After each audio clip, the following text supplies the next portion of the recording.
नमस्कार दोस्तों, स्वागत है आपका यूट्यूब चैनल स्मार्ट पीसीएस में। और हम लोग पढ़ रहे हैं इंडियन पॉलिटी और आज उसी सीरीज में हम लोग बात करेंगे मौलिक अधिकार यानी कि फंडामेंटल राइट्स के बारे में। तो आइए हम लोग पढ़ते हैं इस चैप्टर को। और ये चैप्टर बहुत इंपॉर्टेंट है क्योंकि इस चैप्टर से क्वेश्चन रहेंगे ही रहेंगे किसी भी प्रतियोगिता एग्जाम में। ठीक है दोस्तों, तो आइए हम लोग शुरू करते हैं। ठीक है, तो संविधान के भाग 3 में अनुच्छेद 12 से लेकर अनुच्छेद 35 तक मौलिक अधिकार के बारे में दिया गया है। तो भाग 3 में अनुच्छेद 12 से अनुच्छेद 35 तक। ठीक है दोस्तों, और भाग 3 को संविधान का मैग्ना कार्टा कहा जाता है। संविधान का मैग्ना कार्टा किसे कहा जाता है? तो भाग 3 को संविधान का मैग्ना कार्टा कहा जाता है, इसे भी ध्यान रखिएगा। और अंग्रेज को किस उत्तर मुगल शासक से मतलब एक फरमान मिला था, उसको मतलब अंग्रेजों के लिए मैग्ना कार्टा कहा जाता है। आप लोग बताइए कौन सा उस समय उत्तर मुगल शासक था, कमेंट बॉक्स में जरूर बताइए। ठीक है, रिलेट करके पढ़िएगा तो ज्यादा अच्छा रहेगा और याद भी रहेगा। ठीक है दोस्तों, उसके बाद देखते हैं कि मौलिक अधिकार हमारे संविधान में यूएसए से लिया गया है, मतलब अमेरिका से मौलिक अधिकार लिया गया है। ठीक है दोस्तों, और उसका देखते हैं 1928 में नेहरू रिपोर्ट में मौलिक अधिकार के बारे में सबसे पहली बार बात किया गया था। ठीक है, मतलब भारत में नेहरू रिपोर्ट जो, यह नेहरू रिपोर्ट कौन है? मोतीलाल नेहरू, जवाहरलाल नेहरू नहीं समझेगा, मोतीलाल नेहरू जवाहरलाल नेहरू का पिता। ठीक है, मतलब मोतीलाल नेहरू का जो एक रिपोर्ट था, नेहरू रिपोर्ट 1928 में, उसमें मौलिक अधिकार के बारे में बात किया था, मौलिक अधिकार की मांग किया गया था। ठीक है, उसके बाद फिर देखते हैं 1931 में कांग्रेस का कराची अधिवेशन होता है। ठीक है, उसमें कांग्रेस ने मौलिक अधिकार की मांग की थी। ठीक है, तो आप बताइए कमेंट बॉक्स में कि कराची अधिवेशन के वक्त कांग्रेस के अध्यक्ष कौन थे। ठीक है, क्योंकि हम लोग कांग्रेस सेशन पढ़े हैं पीछे वीडियो में, तो आप लोग को पता ही होगा।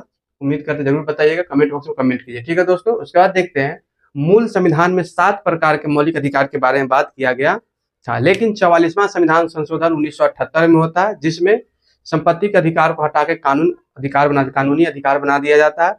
और उस समय से 6 प्रकार का मौलिक अधिकार है हमारे संविधान, मतलब मिलता है हम लोग को मौलिक अधिकार है हमारे संविधान में। ठीक है, तो 44वां संविधान संशोधन 1978 में हुआ था। पूछा जाता है कि मतलब संशोधन में संपत्ति के अधिकार को कानूनी अधिकार बनाएगा, तो 44वां संविधान संशोधन 1978 में। ठीक है, और संपत्ति को मूल अधिकार से हटाकर कानूनी अधिकार बना दिया गया। और जैसे संपत्ति का अधिकार किस किस अनुच्छेद में देखें, तो अनुच्छेद 19(1) क्लॉज 1, अनुच्छेद 19 का क्लॉज 1 और अनुच्छेद 31 से हटाकर इसको अनुच्छेद 300A में रख दिया गया। ठीक है, तो ये भी पूछा जाता है कि अनुच्छेद 31 से हटाकर कहाँ रख दिया गया, तो अनुच्छेद 300A में रखा दिया गया। ठीक है, और अनुच्छेद 19(1) क्लॉज में भी संपत्ति के अधिकार में बात किया गया है। ठीक है, तो यहाँ से हटाकर 300A में रख दिया गया। इस तरह से हम लोग यहाँ तक देखें, यहाँ तक अच्छे से समझ में आया होगा उम्मीद। जो 6 प्रकार की मौलिक अधिकार दिया गया उसके बारे में बात करते हैं। तो सबसे पहले देखते हैं समता का अधिकार, राइट टू इक्वालिटी, या अनुच्छेद 14 से 18 तक में दिया गया है। ठीक है दोस्तों, इसको हम लोग बाद में खोल के देखेंगे कि अनुच्छेद 14 में क्या है, अनुच्छेद 15 में क्या है, 16 में क्या, 17 में, 18 में क्या, इस तरह से देखेंगे। ठीक है, उसका देखते हैं दूसरा जो मौलिक अधिकार है वो स्वतंत्रता का अधिकार है। ठीक है, राइट टू फ्रीडम। ठीक है, ये अनुच्छेद 19 से अनुच्छेद 22 तक दिया गया। ठीक है, उसके बाद देखते हैं तीसरा शोषण के विरुद्ध अधिकार, अनुच्छेद 23 और अनुच्छेद 24 में दिया गया। अनुच्छेद 23 और अनुच्छेद 24 में दिया गया शोषण के विरुद्ध अधिकार। और धार्मिक स्वतंत्रता की बात किया गया है किसमें? अनुच्छेद 25 से अनुच्छेद 28 तक में। ठीक है, और सांस्कृतिक और शैक्षणिक अधिकार यह दिया गया है आपको अनुच्छेद 29 और अनुच्छेद 30 में। और संवैधानिक उपचारों का अधिकार अनुच्छेद 32 में दिया गया है। यह बहुत इंपॉर्टेंट है अनुच्छेद 32। अगर आपका मौलिक अधिकार का कोई हनन करता है तो आप मतलब हाई कोर्ट या सुप्रीम कोर्ट में उसको चुनौती दे सकते हैं। और B.R. अम्बेडकर मतलब भीमराव अम्बेडकर ने मतलब अनुच्छेद 32 को मतलब संविधान का आत्मा कहा है। ठीक है दोस्तों, तो इसे जरूर ध्यान रखिएगा। संविधान का आत्मा कौन कहे हैं? भीमराव अम्बेडकर, संविधान का आत्मा। ऐसे प्रस्तावना को भी संविधान का आत्मा कौन बोले थे, आप कमेंट बॉक्स में बताइए। संविधान का आत्मा इसे कहे थे कौन? भीमराव अम्बेडकर, B.R. अम्बेडकर। ठीक है, इसे जरूर ध्यान रखिएगा। ठीक है दोस्तों, उसके बाद अब हम लोग देखते हैं समता का अधिकार, जो अनुच्छेद 14 से 18 दिया गया उसको। ठीक है, इसमें देखते हैं अनुच्छेद 14 में विधि के समक्ष समानता की बात किया गया, विधि के समक्ष समानता की बात किया गया है। अनुच्छेद 15 में केवल धर्म, मूलवंश, जाति, लिंग, जन्म स्थान के आधार पर भेदभाव पर रोक। तो अनुच्छेद 15 में क्या है? केवल धर्म, मूल वंश, जाति, लिंग, जन्म स्थान, 5 प्रकार है। जैसे धर्म हो गया 1, मूल वंश 2, जाति 3, लिंग 4, जन्म स्थान 5। मतलब इस सभी के आधार पर भेदभाव पे रोक की बात किया गया किसमें? अनुच्छेद 15 में। अनुच्छेद 16 में लोक नियोजन के अवसर की समानता की बात की। लोक नियोजन में जो अवसर होगा उसमें समानता की बात किया गया। और अस्पृश्यता का अंत, प्रोहिबिशन ऑफ अनटचेबिलिटी की बात किया गया अनुच्छेद 17 में। अस्पृश्यता का अंत अनुच्छेद 17, ठीक है। और अनुच्छेद 18 में उपाधियों का अंत, मतलब किसी को कोई उपाधि दिया जाएगा तो इस प्रकार से क्या होगा कि उसको उसके ज्यादा रिस्पेक्ट मिलेगा, इसलिए उपाधियों का अंत किया गया अनुच्छेद 18 में। लेकिन भारत रत्न, जैसे डॉक्टर का उपाधि, जैसे पीएचडी करते डॉक्टर का उपाधि लगाता है लोग, तो इस तरह की उपाधि दिया गया है। ये आप मेंस का टॉपिक से पढ़ेंगे डिटेल में तो हम लोग को क्लियर होगा, लेकिन पीटी में इतना से काम चला जाएगा। अनुच्छेद 18 में किया गया है, उपाधि का अंत की बात किया गया है, ठीक। उसके बाद हम लोग देखते हैं स्वतंत्रता का अधिकार, जो आर्टिकल 19 से लेके 22 तक बात किया गया है, ठीक है दोस्तों। तो देखते हैं आर्टिकल 19, इसमें अभिव्यक्ति की स्वतंत्रता की बात किया गया है, ठीक है दोस्तों। तो आर्टिकल 19 क्लॉज 1 में देखते हैं कि ABCD करके कुछ अनुच्छेद है, उसको हम लोग देखते हैं, इससे क्वेश्चन बनते हैं, ठीक है। तो क्लॉज 1 के ए में, स्मॉल ए, बड़ा ए नहीं है, स्मॉल ए में बात किया गया बोलने या भाषण देने की स्वतंत्रता, ठीक है। मतलब आप कुछ भी बोल सकते हैं, कहीं भी भाषण दे सकते हैं, इसकी स्वतंत्रता दिया गया है। प्रेस की स्वतंत्रता की बात किया गया है। झंडा फहराने की स्वतंत्रता की बात किया गया है। किसमें? आर्टिकल 19 क्लॉज 1 के छोटा वाला ए है उसमें, ठीक है, स्मॉल ए में, ठीक है। बड़ा भी दे दिया जाएगा ऑप्शन में, इस तरह कंफ्यूज कीजिए, क्वेश्चन गलत हो जाएगा, इसलिए इसे बहुत ध्यान से देखना है। उसके बाद देखते हैं बी में क्या बात किया गया। शांतिपूर्ण ढंग से बिना हथियार के कहीं भी एकत्रित होने की स्वतंत्रता दिया गया है, ठीक है। उसके बाद सी में संघ या समिति बनाने की स्वतंत्रता दिया गया है। डी में भारत में कहीं भी आवागमन की स्वतंत्रता दिया गया, भारत में कहीं भी आप आ जा सकते हैं, इसकी स्वतंत्रता दिया गया, किसमें? डी में दिया गया। और ई में किया गया बात, भारत में कहीं भी निवास करने की स्वतंत्रता दिया गया है।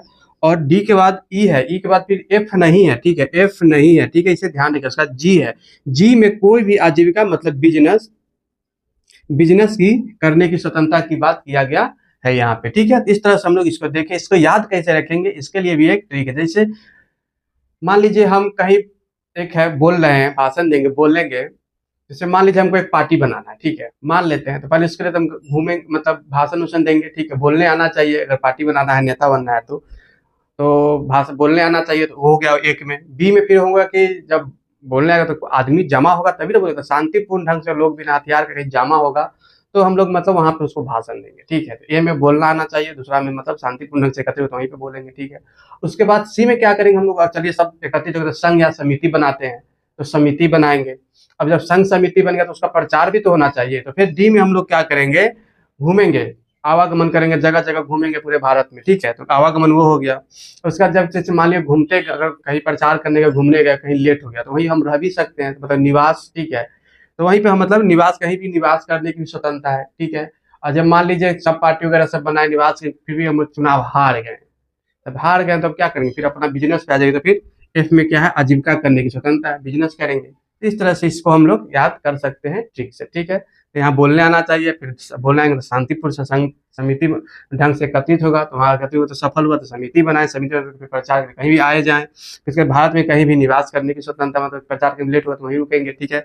उसके बाद हार जाएंगे तो फिर आजीविका करेंगे। इस तरह से इसे हम लोग ध्यान रख सकते हैं और याद भी रख सकते हैं लंबे समय तक, ठीक है दोस्तों। फिर आगे हम लोग देखते हैं आर्टिकल 20, अनुच्छेद 20 देखते हैं। अपराध के दोष सिद्धि के संबंध में स्वतंत्रता की बात करती है, मतलब अपराध के दोष सिद्धि के संबंध में स्वतंत्रता की संरक्षण की बात करती है कौन, अनुच्छेद 20, ठीक है। इसमें क्या क्या बात किया गया है, 3 बातों को भी ध्यान रखिए। जैसे अपराध के समय जो कानून है उसी के अनुसार सजा दिया जाएगा। जैसे अभी मान लीजिए कोई अपराध किया तो अभी के कानून के हिसाब से सजा दिया जाएगा, मतलब ये नहीं कि जैसे कोई अपराध किया, मतलब मान लीजिए 2017 में किया अपराध और उसको उस समय जो कानून था उसी के अनुसार उसको सजा दिया जाएगा, ठीक है। ये नहीं कि जो बाद में कानून बन गया उसके अनुसार दिया जाएगा, ठीक है दोस्तों। उसके बाद फिर देखते हैं एक अपराध के लिए एक बार ही सजा दिया जाएगा। मान लीजिए कोई किसी की हत्या का सजा काट चुका है, ठीक है, और उसके बाद फिर उसकी सजा मतलब उसको देख रहा है कि वो तो जीवित है, घूम रहा है मार्केट में, तो उसका अगर फिर से वो हत्या करता तो फिर उसके बाद उसको फिर से मतलब सजा नहीं दिया जाएगा, क्योंकि वो तो उसकी सजा काट चुकी है, ठीक है। और उसके अपने विरुद्ध गवाही देने के लिए बाध्य नहीं किया जाएगा, ये भी बात किया गया किसमें, तो अनुच्छेद 22 में ही किया गया। तीनों बातों को जरूर ध्यान रखिएगा, ठीक है दोस्तों। उसके बाद देखते हैं अनुच्छेद 21। अनुच्छेद 21 में क्या बात किया गया है? प्राण एवं दैहिक स्वतंत्रता का संरक्षण, जीवन का अधिकार की बात किया गया किसमें? अनुच्छेद 21 में ही किया गया है। ठीक है, प्राण एवं दैहिक स्वतंत्रता का संरक्षण यानी कि जीवन का अधिकार की बात भी इसी में किया गया। जैसे हमें जीना है चाहे मरे, ठीक है, मतलब मरना भी एक अधिकार है, लेकिन जैसे कुछ अधिकार है ना थोपा गया, मतलब कि यही है आपको जीना ही है। जैसे आत्महत्या भारत में क्या है, आत्महत्या अगर करेंगे तो आप गुनाह कर रहे, वो मौलिक अधिकार नहीं, वो गुनाह में आ जाएगा, आप मतलब अपराध कर रहे हो, ठीक है। लेकिन कुछ देशों में इसको मतलब अधिकार दिया गया है, ठीक है। लेकिन यहाँ पे अगर मान लीजिए कोई यहाँ पे आत्महत्या कर रहा है, उसको देख के अगर मान लीजिए मौलिक अधिकार बना दिया, तो कोई दूसरा कहता है इसको मौलिक अधिकार हम भी करेंगे। इसलिए यहाँ पे प्राण एवं दैहिक, इसलिए आत्महत्या को क्या किया गया है, अपराध माना गया है, ठीक है, भारत में। प्राण एवं दैहिक स्वतंत्रता की बात जीवन का अधिकार किसमें? अनुच्छेद 21 में किया गया। और अनुच्छेद 21A में, ठीक है, बात किया गया, मतलब अनुच्छेद 21 से बिल्कुल हट गया है। 6 से 14 वर्ष के बच्चों को निःशुल्क एवं अनिवार्य शिक्षा का अधिकार, मतलब 6 से 14 वर्ष के बच्चों को निःशुल्क शिक्षा दिया जाएगा। और अनिवार्य लेगा मतलब अनिवार्य है, यहाँ पे माता पिता का भी कर्तव्य है कि उसको स्कूल भेजे, ठीक है। अनिवार्य मतलब हो गया कि एकदम नेसेसरी है, ठीक है दोस्तों। इसमें यह बात किया गया। अनुच्छेद 22 में गिरफ्तारी एवं नजरबंदी के संबंध में संरक्षण की बात किया गया है, ठीक है। और इसमें भी 3 बात की, जैसे अगर आपको कोई गिरफ्तार करना तो कारण पूछने और जानने का आपको अधिकार है, ये मौलिक अधिकार है। पसंद के वकील रखने का भी अधिकार है। और 24 घंटे के अंदर मजिस्ट्रेट यानी न्यायाधीश या न्यायालय जो भी हो, जिला जज जो भी हो, उसके सामने आपको मतलब पेश करने का भी मतलब अधिकार है आपको कि पेश कीजिए 24 घंटे के अंदर, ठीक है। जिसमें आपको मतलब आवागमन, मतलब जो यहाँ से सर से उस सर ले जाए तो उस समय को छोड़ कर, ठीक है। ये सभी मतलब तीनों बातें भी ध्यान रखिएगा। गिरफ्तारी और नजरबंदी के संबंध में संरक्षण, ये अनुच्छेद 22 में बात किया गया। इस तरह से हम लोग देखें स्वतंत्रता का अधिकार। उसके बाद अब हम लोग देखते हैं शोषण के विरुद्ध अधिकार। यह आर्टिकल 23 और 24 में दिया गया, यानी अनुच्छेद 23 और 24 में दिया गया था। अनुच्छेद 23 में देखते हैं मानव व्यापार एवं बंधुआ मजदूरी पर रोक। इसका बात किया जाता है किसमें? अनुच्छेद 23 में, ठीक है। क्या है? मानव व्यापार और बंधुआ मजदूरी पर रोक, ठीक है। मतलब जो भी बंधुआ मजदूर जबरदस्ती बेगारी वगैरह कराया जाता है सब इसमें आ जाएगा। इस पे रोक, ये मतलब ऐसा नहीं करा सकते हैं बंधुआ मजदूरी किसी से, ये इस पे रोक लगाया गया अनुच्छेद 23 के तहत, ठीक है। अनुच्छेद 24 में 14 वर्ष से कम उम्र के बच्चों को कारखानों में काम करने पर रोक है, मतलब 14 वर्ष से कम उम्र के बच्चों को कारखानों में काम करने पर रोक है, मतलब ये अपराध है। ये मतलब बात लिखा है मौलिक अधिकार 24 मतलब अनुच्छेद 24 में, ठीक है। इस तरह से यहाँ पे ये दोनों हम देख लिए। उसके बाद धार्मिक स्वतंत्रता की बात किया जाता है अनुच्छेद 25, 26, 27, 28 में, ठीक है। अनुच्छेद 25 में किया जाता है, अनुच्छेद 25 में किसी भी धर्म को मानने, आचरण और एवं प्रचार करने का अधिकार है। मतलब आप कोई भी धर्म मान सकते हैं, उसका प्रचार कर सकते हैं, आचरण कर सकते हैं। मतलब यह जबरदस्ती अगर आप पे कोई नहीं करवा रहा, तो अपना स्वेच्छा से कर रहे हैं तो ये आपका अधिकार है, ठीक है। किसी का धर्म परिवर्तन जबरदस्ती करा रहे हैं तो वो अपराध है, ठीक है। उसके बाद देखते हैं अनुच्छेद 26 में धार्मिक कार्यों के प्रबंधन की स्वतंत्रता, मतलब धार्मिक कार्य में जो आप प्रबंध करते हैं उसकी भी स्वतंत्रता आपको, मतलब आप उसके लिए काम कीजिए, मजदूरी प्रबंध के लिए जुटिए, ठीक है। और उसके बाद अनुच्छेद 27 में धार्मिक अभिवृत्ति, मतलब रिजियस हेतु कर टैक्स, मतलब जो भी धार्मिक कर में से चंदा वगैरह दे के जमा करते हैं पैसा वगैरह, तो उसको मतलब टैक्स से फ्री रखा है, कर मुक्त किया गया है। इसलिए वित्तीय प्रबंधन की बात किया गया। क्या? वित्तीय प्रबंधन की बात किया गया कब? कहाँ? अनुच्छेद 27 में, ठीक है। और यहाँ पे धार्मिक कार्यों के प्रबंधन, जो भी धार्मिक मंदिर वगैरह बनवाने की बात इसमें किया गया। अनुच्छेद 28 में किसी भी धार्मिक उपासना में उपस्थित होने का अधिकार, मतलब कोई भी धार्मिक उपासना है उसमें उपस्थित होने का अधिकार आपका हो या ना हो। जैसे स्कूल वगैरह में प्रेयर वगैरह होता है, उसमें आपका अधिकार है। जैसे मान लीजिए कि आप उस धर्म को नहीं मानते लेकिन प्रेयर होता है, आप उसमें उपस्थित हो सकते हैं या नहीं हो सकते, वो आपका अधिकार है, ठीक है। इस तरह धार्मिक उपासना में उपस्थित होने का अधिकार दिया गया कि अनुच्छेद 28 में। और शैक्षणिक संस्कृति का अधिकार दिया गया है कहाँ? अनुच्छेद 29 से अनुच्छेद 30 में, ठीक है। शैक्षणिक एवं सांस्कृतिक अधिकार, ठीक है।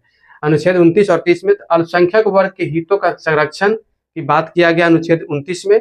और शिक्षा संस्थाओं की स्थापना एवं प्रशासन करने का अल्पसंख्यक वर्गों का अधिकार है, मतलब शिक्षा संस्थानों की स्थापना और उसका प्रबंधन करने का अधिकार अल्पसंख्यकों का है, ये कहा गया है अनुच्छेद 30 में। ये उसकी मौलिक अधिकार है, अनुच्छेद 30 में ये बात किया गया है। तो यहाँ तक दोस्त समझ गए होंगे। जैसे अनुच्छेद 23 में बंधुआ मजदूरी पे रोक है, मानव व्यापार पे। 24 में 14 वर्ष से कम उम्र के बच्चों को कारखानाओं में रोक। जैसे 24 है तो 14 वर्ष, इस तरह से ट्रिक बना लीजिएगा, खुद से ट्रिक लेकर ज्यादा याद रहेगा, ठीक है। उसका धार्मिक स्वतंत्रता 25 में हो गया, धार्मिक मामले में आचरण में प्रचार करने का मतलब अधिकार है। उसका धार्मिक कार्यों के प्रबंधन की स्वतंत्रता अनुच्छेद 26 में। धार्मिक अभिवृत्ति एवं अभिवृत्ति हेतु कर से मुक्ति मतलब धार्मिक वित्तीय प्रबंधन की बात किया गया अनुच्छेद 27 में। अनुच्छेद 28 में किसी भी धार्मिक उपासना में उपस्थित होने का अधिकार है। अनुच्छेद 29 में अल्पसंख्यक वर्ग एवं हितों की संरक्षण। अनुच्छेद 30 में शिक्षा संस्थाओं एवं की स्थापना एवं प्रशासन करने के अल्पसंख्यक वर्गों की का अधिकार है, यह बात किया गया अनुच्छेद 30 में। ठीक है दोस्तों, उसके बाद हम लोग आगे देखते हैं। अनुच्छेद 31 को हटा दिया गया मौलिक अधिकार से और इसे बना दिया गया है कानूनी अधिकार। जो संपत्ति का अधिकार था अनुच्छेद 31 में, अब उसको अनुच्छेद 300A में रखा गया है। उसके बाद दोस्त हम लोग देखते हैं अनुच्छेद 32। ठीक है, इसमें संवैधानिक उपचारों का अधिकार की बात किया गया है। ठीक है, और यह मौलिक अधिकार छीने जाने पर न्यायालय मतलब हाई कोर्ट और सुप्रीम कोर्ट में चुनौती देने का अधिकार देता है। कौन? आर्टिकल 32। इसीलिए आर्टिकल 32 को भीमराव अम्बेडकर ने संविधान का आत्मा कहा है। ठीक है, इसे भी आप लोग लिख लीजिए, ध्यान रहेगा। ठीक है, और उसके बाद देखते हैं कि मौलिक अधिकार के संरक्षण में सुप्रीम कोर्ट और हाई कोर्ट के द्वारा 5 प्रकार का रीट जारी किया जाता है, यानी कि आदेश जारी किया जाता है। तो सुप्रीम कोर्ट करता है आर्टिकल 32 के अनुच्छेद 32 के तहत। ठीक है, और हाई कोर्ट करता है अनुच्छेद 226 के तहत। ठीक है, 226 के तहत। ठीक है, सुप्रीम कोर्ट आर्टिकल 32 पूछा जाता है और हाई कोर्ट अनुच्छेद 226 के तहत किया जाता है, रीट जारी करता है। तो देखते हैं पहला रीट क्या, 5 प्रकार का रीट जारी करता है। तो पहला रीट देखते हैं क्या है, बंदी प्रतिपक्षी। बंदी प्रतिपक्षी, ठीक है, इसमें हैबियस कॉर्पस कहते हैं इंग्लिश में इसको। ठीक है, 24 घंटे के अंदर मजिस्ट्रेट के समक्ष पेश करने का बात इसमें किया गया है। 24 घंटे के अंदर मजिस्ट्रेट के पास आपको ले जाएगा। ठीक है, उसके बाद देखते हैं दूसरा रीट क्या है, परमादेश मैंडामस।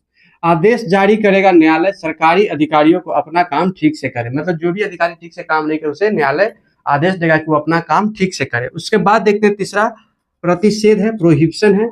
अधीनस्थ न्यायालय को यह आदेश जारी करेगा कि वह अपने सीमा में कार्य करे या जो भी केस है जो उसके सीमा में बोले वो ऊपर भेजे, मतलब ऊपरी न्यायालय में भेजे जो उनके दायरे में, जिनको जिस न्यायालय के दायरे में आता है। ठीक है, जैसे जिला न्यायालय के दायरे में वो चीज नहीं है लेकिन हाई कोर्ट के न्यायालय में है, तो उसको जिला जज हाई कोर्ट बोलेगा, जिला जज आप ऊपर भेजिए इसको। ठीक है, तो इसको प्रोहिबिशन मतलब उसको अपना सीमा में काम कीजिए, इस केस को हाई कोर्ट भेजिए। ठीक है, इस तरह की बात की प्रतिषेध प्रोहिबिशन। उत्प्रेषण, निचली अदालत या न्यायिक संधा निर्णय ने, मतलब कोई मतलब मान ले हाई कोर्ट आपको सजा दे देती है, उसको सुप्रीम कोर्ट रद्द कर सकता है। ठीक है, तो यही बात यह है उत्प्रेषण में कि निचली अदालत या न्यायिक संस्था का निर्णय को रद्द करना इसका उद्देश्य, मतलब उत्प्रेषण में बात किया गया।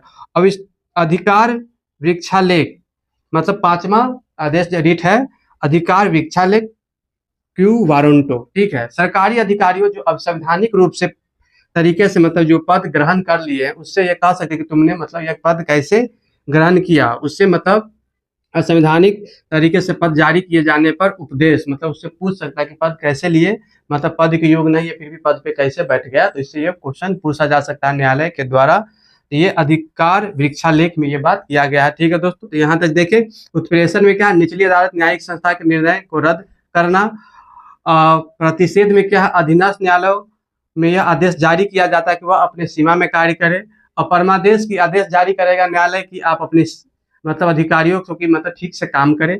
और बंदी प्रतिपक्षी हो गया कि 24 घंटे के अंदर आपको मजिस्ट्रेट के समक्ष पेश किया जाएगा। ठीक है दोस्तों, तो यहाँ तक आप लोग अच्छे से समझ गए होंगे। मौलिक अधिकार के कुछ अन्य अनुच्छेद जो हम लोग नहीं देखे उसे भी देखें, जैसे अनुच्छेद 12 में जिसमें राज्य की परिभाषा दिया गया है। ठीक है, तो राज्य की परिभाषा जो भाग 3 में हो, भाग 3 और भाग 4 में जो राज्य की चर्चा किया गया उसी की बात किया गया, मतलब भाग 3 में फंडामेंटल राइट्स और भाग 4 में DPSP। ठीक है, इसी में जो मतलब इस भाग में जो राज्य है उसी को परिभाषित किया गया है अनुच्छेद 12 में। राज्य का कौन सा राज्य होगा, जैसे संसद राज्य है। ठीक है, भारत सरकार का संसद राज्य है, विधानमंडल राज्य में हो गया वो भी राज्य है, सेल ये भी राज्य है, रेलवे ये भी राज्य है।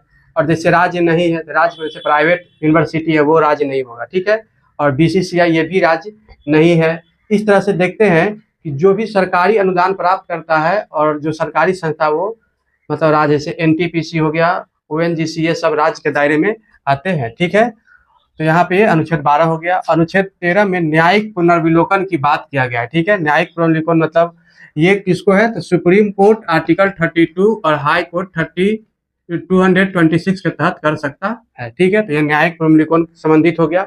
और ऐसा कोई भी कानून जो मौलिक अधिकार से असंगत हो वह शून्य हो जाएगा। ठीक है, ये न्यायिक पुनर्विलोकन में ही ये बात कहा गया अनुच्छेद 13 में। ठीक है, उसके बाद देखते हैं अनुच्छेद 33। ठीक है, 33, इसमें बात किया गया सैनिक एवं अर्धसैनिक के कुछ मौलिक अधिकारों को संसद रोक लगा सकता है। सैनिक और अर्धसैनिक बल जो होगा उसके कुछ मौलिक अधिकार को संसद रोक लगा सकता है। ठीक है, उसके बाद अनुच्छेद 34 में देखते हैं मार्शल लॉ, विशेष सैन्य कानून के समय कुछ मौलिक अधिकारों को रोका जा सकता है। जैसे कहीं दंगा वगैरह हो जाता है तो देखते हैं उस समय भी हम लोग का मतलब नेट उट बंद कर दिया जाता है और घर से बाहर निकलना भी नहीं रहता है अलाउ। ये सभी एक तरह से क्या होता है उस समय मौलिक अधिकार का हनन करता है, लेकिन वो अच्छे के लिए करता है। तो ऐसा ही जैसे मार्शल लॉ, विशेष सैन्य कानून समय कुछ मौलिक अधिकारों का रोका जा सकता है, यह अनुच्छेद 34 में इसका प्रबंध किया गया है। ठीक है, अनुच्छेद 35 में देखते हैं मौलिक अधिकारों से जुड़ा कोई भी कानून संसद बनाएगी। ठीक है, कोई भी कानून होगा उसको कौन बनाएगा? संसद बनाएगा। मौलिक अधिकार से जुड़ा कोई भी कानून होगा तो कौन बनाएगा? संसद। ठीक है, और देखते हैं नोट अपवाद में इसके कुछ तथ्य है, ये भी पूछते हैं एग्जाम में। अनुच्छेद 20 और अनुच्छेद 21 को छोड़कर सभी मौलिक अधिकार राष्ट्रीय आपात जैसी इमरजेंसी अनुच्छेद 352 में इसका चर्चा किया गया। अनुच्छेद 352 में राष्ट्रीय आपात की स्थिति में समाप्त किए जा सकते हैं। राष्ट्रीय आपात की स्थिति में आर्टिकल 20 और आर्टिकल 21 को छोड़कर सभी मौलिक अधिकार को समाप्त किया जा सकता है। और आर्टिकल 358 में क्या लिखा गया? आर्टिकल 358 में क्या लिखा गया है दोस्तों कि राष्ट्रीय आपात लगने पर आर्टिकल 19 अपने आप समाप्त हो जाएगा। मतलब 358 में ये लिखा गया कि जब राष्ट्रीय आपात लगेगा तो 358 अपने आप समाप्त हो जाएगी। ठीक है, और आर्टिकल 359 में लिखा गया आपातकाल में भी आर्टिकल 20 और आर्टिकल 21 समाप्त नहीं होगा। मतलब अनुच्छेद 20-21 समाप्त नहीं होगा।